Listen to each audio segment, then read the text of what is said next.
Hey, are you ready to grow your business? You have checked out the number one resource for business leaders, entrepreneurs, startup founders, and managers. And we're going to teach you how to grow and scale your business with real actionable steps. There's no fluff in this podcast. It's just good advice. Check out this episode. If you're a first-time listener, make sure you subscribe to the podcast. And if you enjoy this episode, leave us a 5-star review. Today's episode is with JM Ryerson, who's an author, a mindset coach, and the host of the Let's Go Win podcast. He's been building companies for over 20 years, and we're talking today, especially if you're an entrepreneur, we're talking today about how to live that life of high performance, that life where you are living your best days. All of that's on today's episode, including how to build a business with the right employees. You can find out more at letsgowin.com. Stay tuned. Here comes your good advice.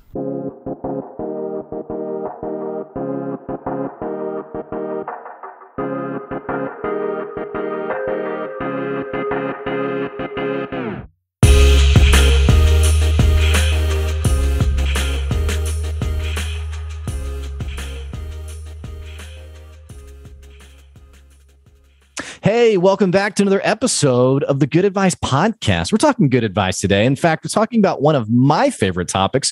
We're going to talk a little leadership and management today. In fact, we're going to talk about how do you get your team to the next level. You may be thinking about how do I take my team, not just from being an average team, but how do I unlock that peak performance for my team so that they're actually really doing what I envision them doing. In fact, we're not going to just talk about your team today. We're going to talk about you a little bit today. How do you become that person who you are operating at the highest level? You know, maybe you wake up on a Monday with all of these aspirations and goals and dreams and desires. And then we all know that feeling of getting to Friday and thinking, oh man, if only I could have got done all the things I wanted to get done. If only I could have the habits that help me win on a day-to-day basis. All of that and more is on today's episode. Sitting down with JM Ryerson, who's a mindset coach. He's also the host of the Let's Go Win podcast, available on any podcast platform. They have over 125 episodes. You got to go check that out. He's also the author of the Amazon bestseller, Let's Go Win, The Keys to Living Your Best Life, as well as the Champions Daily Playbook. He coaches leaders, entrepreneurs, and teams on peak performance and how to live their best lives. His passion is helping others succeed at work, at home, and in life by offering simple tools that provide a work-life balance. You know, we love those simple, tangible, practical tools. We're talking about that today. JM, it's so great to have you on the podcast today. Hey, Blake, good to be here, brother. Appreciate you having me. And what an intro. Even before getting to the bio, that was incredible, bro. You have a real knack for radio voice or podcast voice. So awesome job. That's why I do podcasting and not YouTube. So I don't quite have the face, but I have the voice. I wouldn't go that far, brother. I think you could do both, but certainly that was, I love what you said, and I can't wait to dive into some of those subjects. Well, you know, and it's, I will say it's great to have a fellow podcaster on the show. There's something special about someone else out there who, and when I say a podcast, a fellow podcaster, you know, you have people who will say like, oh yeah, I have a podcast, and you look and they, you know, their last episode was 8 months ago and they have like 4 episodes total. Man, the Let's Go Win podcast, you're updating this on a multiple times a week basis, over 125 episodes. Let's start with this. How did the podcast come about, by the way? Such a good question. And I actually, as I rewind back in my head, I don't remember why I started it. If I'm being quite honest, it was something I always wanted to do.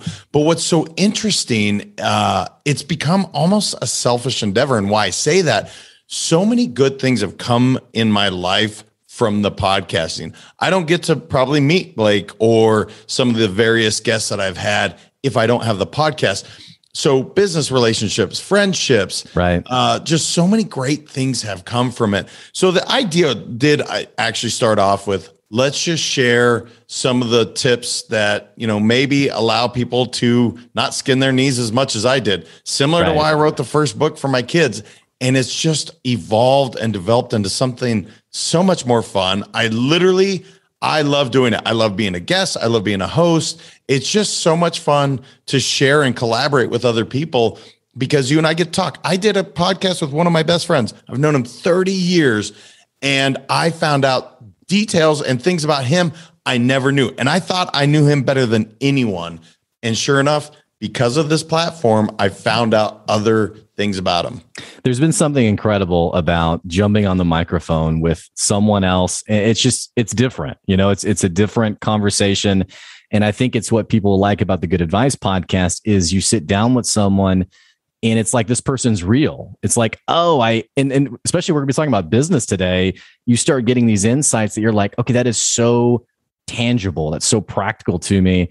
And it, in some ways, taking away like the pizzazz of like social media, like the very like curated content and just getting behind a microphone.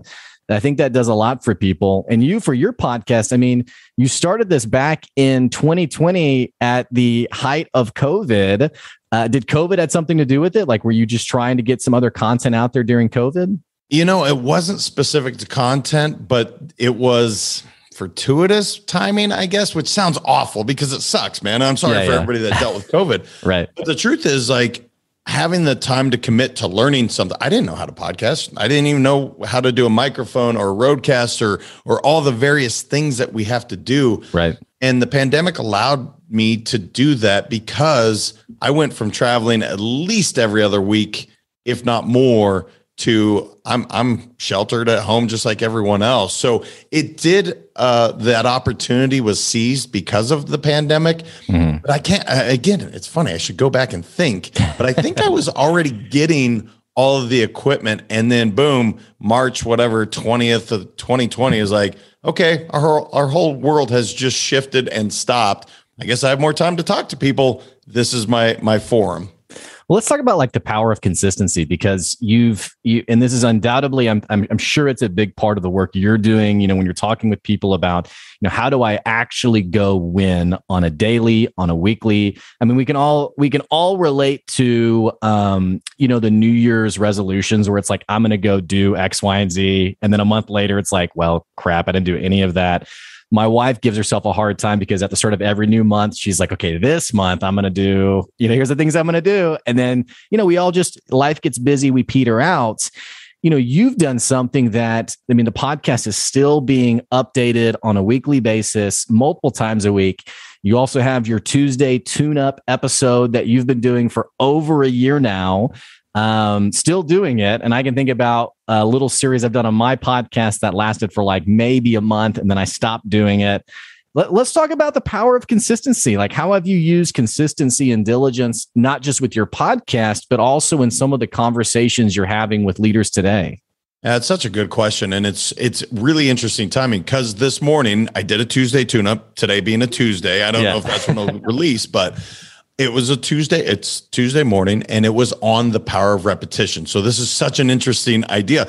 I stalked you before I recorded this. No, it's just amazing. I don't believe in coincidences, but that's what happened. That's crazy. So yeah, the power of repetition, it is literally, it's so important in anything we do, whether that's learning, whether that's teaching, whether that's speaking. And that was what I talked about with repetition, or I call it actually just making it a part of your lifestyle. For instance, where people typically fail is they get really inspired and I'm going to go lose 30 pounds. And then it's like you said, life gets in the way. Something happens. The lazy bone kicks in. And so instead of having this huge goal, you just say, look, I'm going to go exercise every single day. I'm going to do this every single day. And it's not like a diet or a fad or even this thing that I have to do for X amount of time. This is just what I do. And I think it was James Clear in The Power of Habit. That was one of his big things, is like, just change the way you talk about it. Say, this is who I am. This is what I do.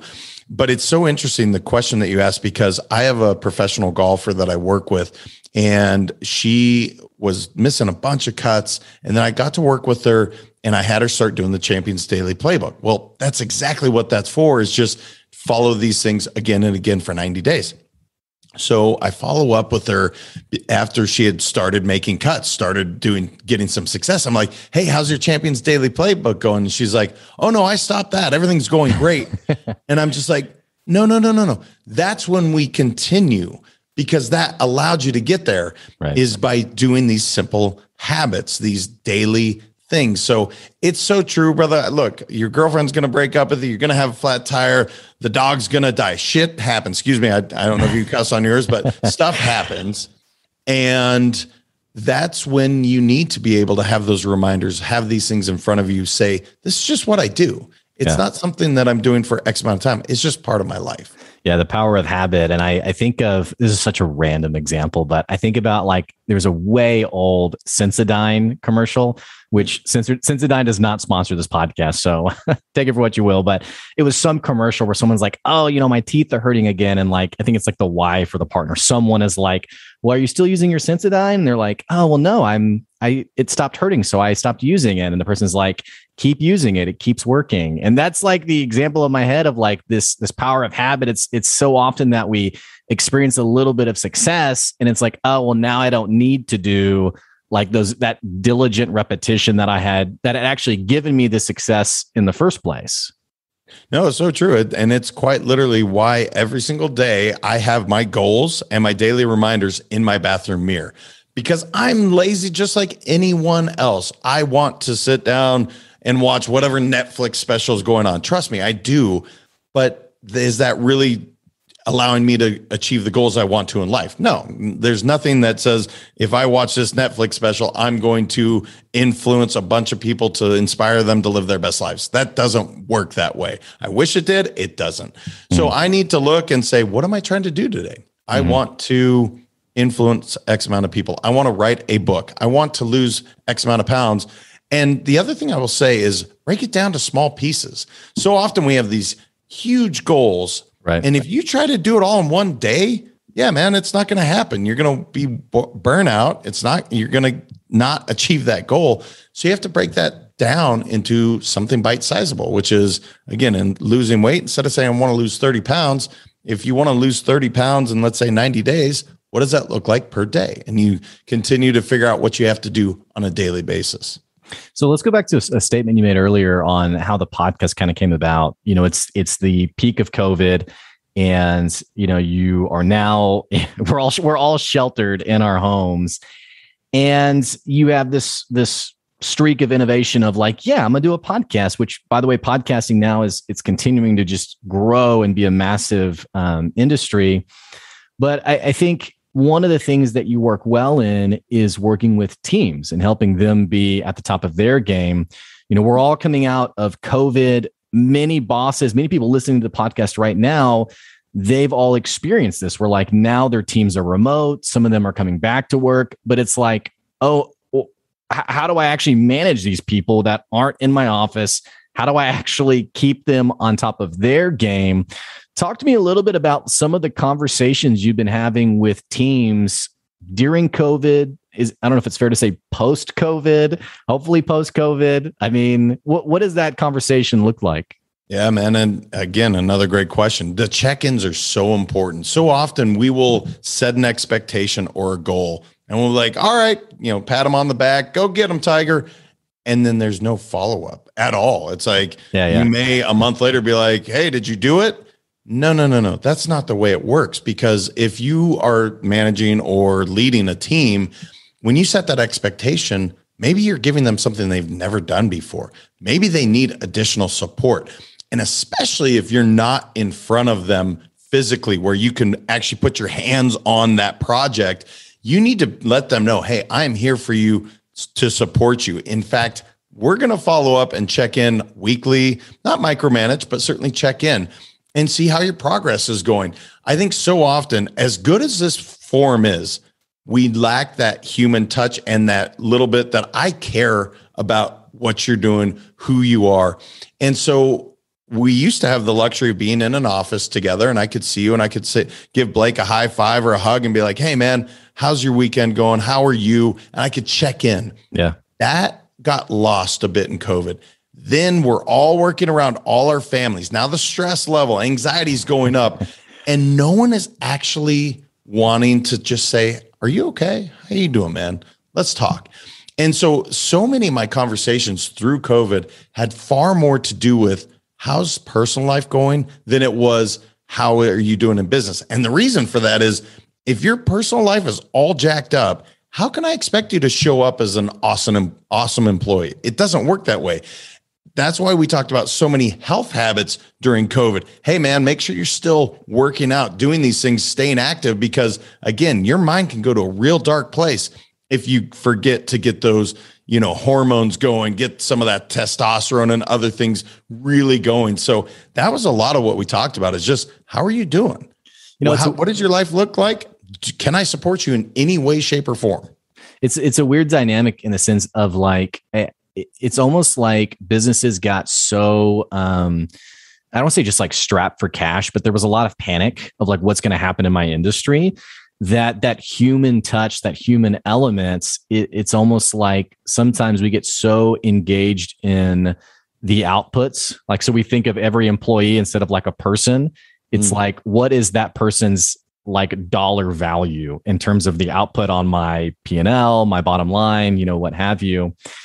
How have you seen, like, because I think people listening to the podcast, they get this concept of check-ins. They get this concept of like, yes, I know I should have sort of there should be more depth there than just the transaction of, get your work done. But it feels like in today's work culture, there's a lot of suspicion from employees. You've probably heard of the Great Resignation. We have people who are quitting their jobs in mass. We have growing social media communities that are swapping stories of how awful their bosses are. And so I think because people are getting burned or hurt or whatever, there's this suspicion of, my boss checking in on me. Is it genuine?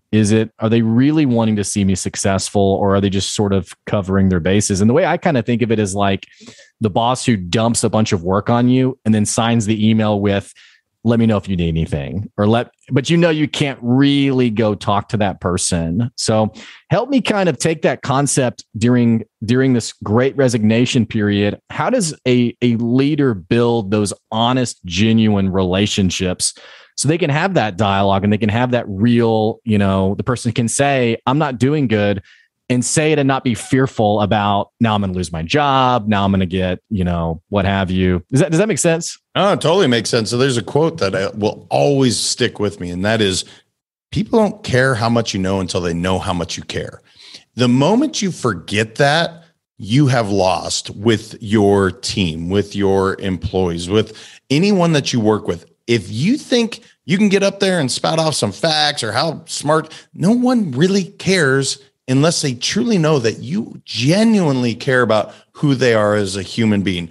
Are they fulfilled? Now, they did a recent study and they're showing that 70% of the workforce is currently disengaged. So if 10 people walk by, only 3 people are really jazzed to be there. That stinks. Now, the number one reason people aren't fulfilled in their job is they don't feel recognized. Literally. So everything we talk about, all these numbers, making sure you hit your quotas and all that, it always comes back to connecting with another human being on an emotional level. And I call it EPR, encourage, praise, and recognize. If you can just say, hey, Blake, you did such a great job at X. That little recognition for that person that's having a really awful day, or maybe their mom is sick and they're taking care of them. But you said you went out of your way to say, you know what? I really appreciate, Blake, the way you show up in the world. They will go that extra mile for you, hands down, than if you come in and say, you didn't do so well here, blah, blah, blah. You just have to. And the other rule I would say is give 3 pieces of solid praise to your one negative comment. So often bosses will come in, and I say bosses very clearly versus leaders. Bosses will come in and they'll tell you critique immediately. And the defenses go up, the ears shut down. They don't want to hear anything you have to say. So I always have tried to remember 3 things to give praise for. And then I might give that critique or criticism and say, how can I do a better job of supporting you? Or even take it a step further and say, I might have let you down and not provided adequate support.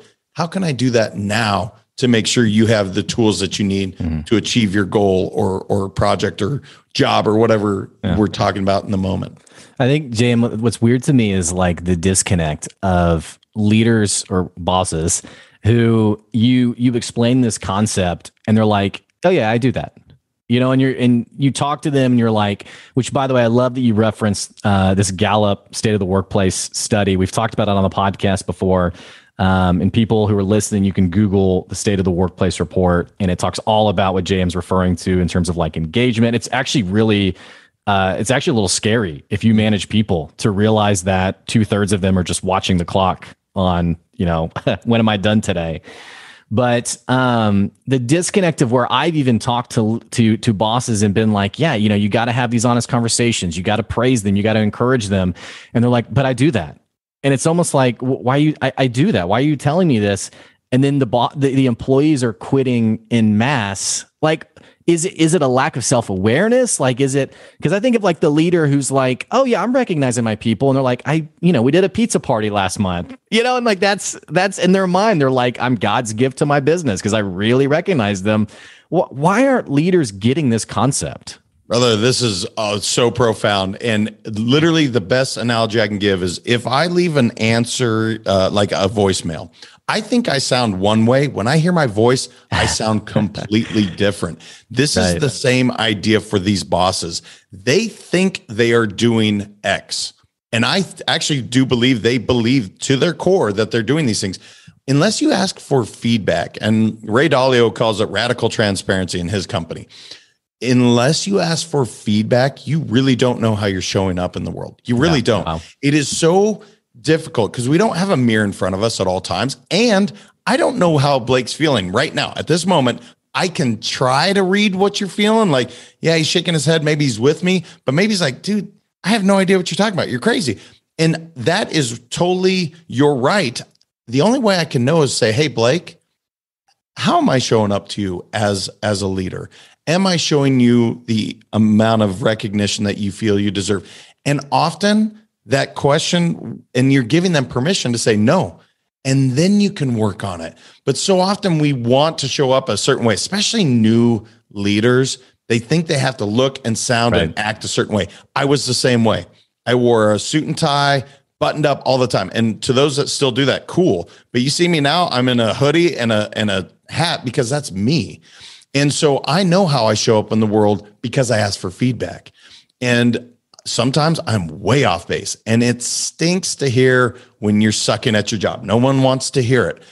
But wouldn't you rather know you're stinking at your job than not and think you're crushing it all the while your employees or your teammates are like, this guy's terrible. I want to at least know I'm terrible so I can fix it. Mm-hmm. Well, how does the leader get comfortable with that? I mean, being open to, because in some ways you kind of feel like as the leader, like, I need to have it all together. I need to have like my ducks in a row. And so to open the conversation for an employee to say, yeah, you're really bad at this. I mean, that can be really challenging. Like, how do I become more comfortable with that in nurturing this open, candid environment? Well, just getting back to what we talked about earlier, it is literally repetition. It's doing it again and again and again. The first time you receive true feedback, and if you ever do self-development, you have to do this where you go through a room and everyone will give you feedback, and it is just something you get better at. Because the first thing the visceral response when we are harmed or hurt is to fight or flight. So defensive mechanism goes up. You say, JM, you suck at your job. And I'm like, no, I'm not, blah, blah, blah, blah. But the truth is, if after I've practiced feedback, you say, JM, you're not doing this very well. And I just say, thank you. That's it. I'm not going to respond. I'm going to thank them for them being willing to give the feedback to allow me to get better. So it is a learned practice. I'm not saying it's easy, but it is one of the most profound things a leader can do. And again, in Let's Go Win, the first chapter of my book is on vulnerability, because as a leader, it's the most profound lesson I learned is that I grew my company so much faster the moment I learned to just be me, to completely show the good, the bad, and the ugly and be like, guys, this is who I am. And guess what? Here's the secret. We all have it. So why try to hide it? Most of the people know anyway. So it is a learned practice and just something you got to kind of dive in with. Yeah, so let's talk about your company a little bit. Like, how did you get started doing what you're doing? Obviously, you're very knowledgeable. You've had a couple of just incredible sound bites already in today's episode. How did JM come to be JM? Give us the scoop. Man, well, that's a scary question right there, brother. But this is my fourth company that I've built or I've been fortunate enough to be a part of. This one kind of happened by mistake. I was not sitting there years ago and thinking that I was going to do this. That wasn't the plan. This was actually the path that was probably the hardest path to take, but I wanted to. So that all started writing the book, Let's Go Win for My Boys. I have 2 boys, they're 15 and 12. And the idea was to write about the lessons I learned from my parents or grandparents or authors or mentors that I've had, so that if I get hit by a bus, my kids at least had some philosophy of what I believed in. And again, it was all in hopes that they wouldn't skin their knees as much as I did growing up, because I did a lot of that. And it's just developed into this amazing, I feel so fortunate and blessed every day because I get to work with people to hopefully inspire them to live their best lives. I know that goal will never be reached, never once. And that makes sure that I have to get out of bed like my hair's on fire and go attack the day, because there's a lot of people that are out there hurting right now. And if my company or what you're doing, if we can just do a little bit to make somebody's day that much better, to inspire somebody to show up as their best self, that's what gets me going, man. So I don't know how I arrived at it. Again, I'm a kid from Montana that just found his way through sales and then read a whole bunch of books and then started applying a lot of the psychology and communications to what I do today. And I just love it, man. I love helping people.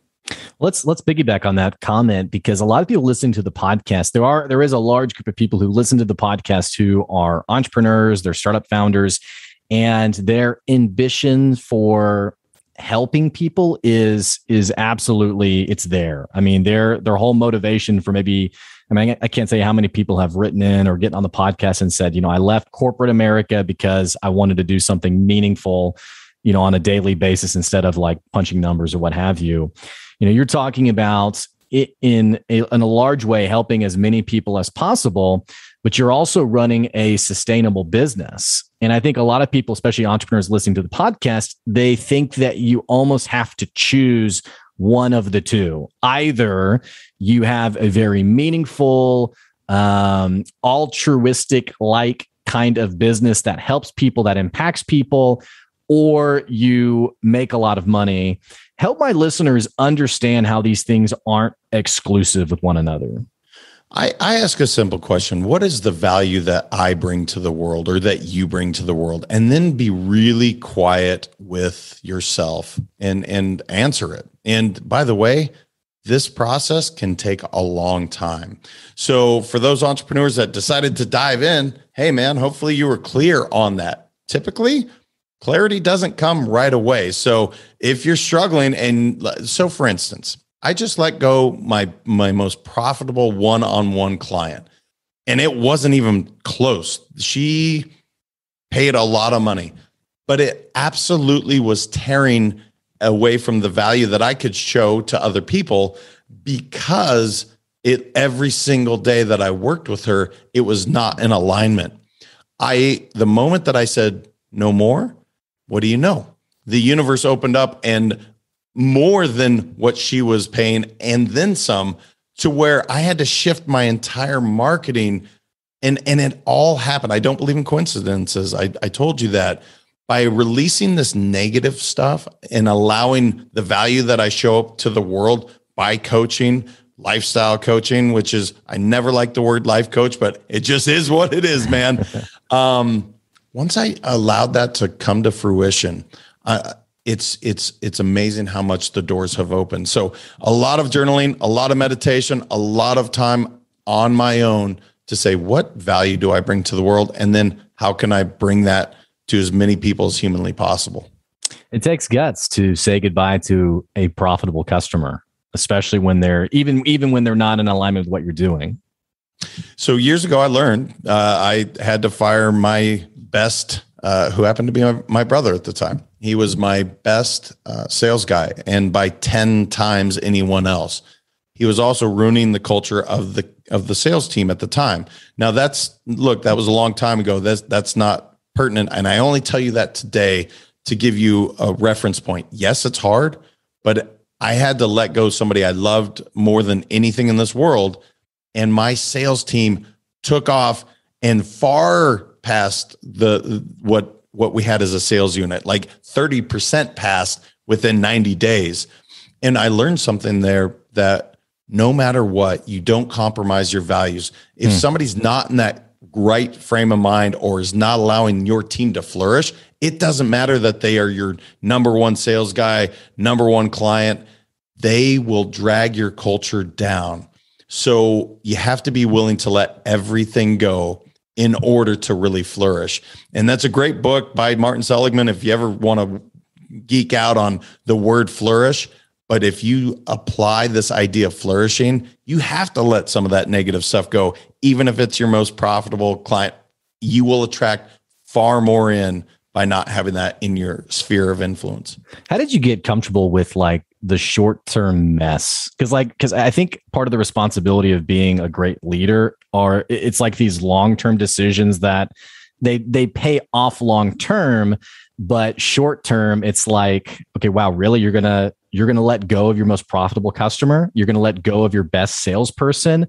Like how have you as a leader become comfortable with, yes, this is scary, yes, this is messy, but it's the right call for the long-term success of the business? Yeah, another good question, man. You're spot on. So I have a saying, if you're not growing, you are dying. So if at any point you're like, oh, this is really comfortable, yeah, you should probably look at doing something really audacious, something that makes you grow. And so it is something where you have to learn that in the beginning. If it's uncomfortable, that's a good thing. That means you're getting better. If you wake up and you are scared, good. Guess what? Feel alive. Feel how good that feels to have the butterflies in your stomach, to know that I really have to go out and perform and execute at my very best today. That's so much better to me than sitting there and being like, oh, yeah, everything's good. That I just have no interest in doing that, because to me, we're not on this earth that long. So we may as well really enjoy that. And that's sure. Being a sports guy, I loved when I had those butterflies, whether we were, that was fear or it was, for the really positive. I love feeling that way. So it's just something as a leader, you've chosen to be a leader. Put yourself out there. Mm-hmm. Go for it. Go fail over and over and over. And I know that's become so cliche, but it's true. If you talk to anyone that you deem successful, I guarantee they have had their nose bloodied a few times. They have failed and decided to get back up and decided to get back up again. And so you got to celebrate those failures, man, and give yourself a high five for putting yourself out there, and then go do it again. It's great advice. And I almost feel like, today's social media world that's so good at posting about like that final success and doesn't always mention the failures. It feels like embracing those failures can be really empowering to all of us in this business community. JM, we're out of time. Tell me what is next for you, by the way. What are you working on now? Yeah, I am working on the third book. My wife does not want to hear that, so hopefully she doesn't necessarily listen to the entire episode. But it is the next book. I'm really excited about it. Some of the things that I've taught on. So, for instance, the word change. I have switched that to another word because change is scary to people. And I don't want to scare people. Look, I just want them to get better.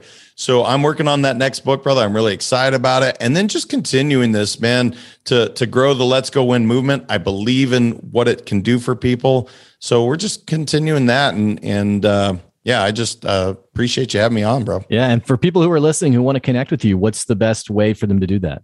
Perfect. Yeah. Let's Go Win 365 on any social media platform. Or just go to letsgowin.com. There's actually a free assessment on there, work-life balance. Take it, you guys. I do it once a month to check in myself, and I'd love to hear from you. So any of those places you can find me, and I hope to hear from some of the audience. JM, it's been great having you on the show today. I really appreciate it. Thank you, brother. You do a great job. Keep it up. Thanks, man. Hey, for our listeners, I'm going to put the link to letsgowin.com. It's going to be down in the episode description below. And again, you can check out more from JM via any social media platform, LinkedIn, Facebook, Instagram, YouTube, Twitter. The handle is Let's Go Win 365. And I also put a couple other handles for those other platforms down in the episode description. Hey, by the way, if you've listened to this episode and you enjoy the podcast, what the heck are you waiting on? Click that subscribe button, click the follow button so you can keep getting good advice wherever you are. And don't forget, if you want to support the podcast, you can do so at our Patreon. It's at patreon.com/goodadvice, where, hey, you can buy me a cup of coffee and I'll raise a glass to you. I really appreciate it. Thanks for listening to the podcast. And that's today's good advice. We'll catch you later. See ya.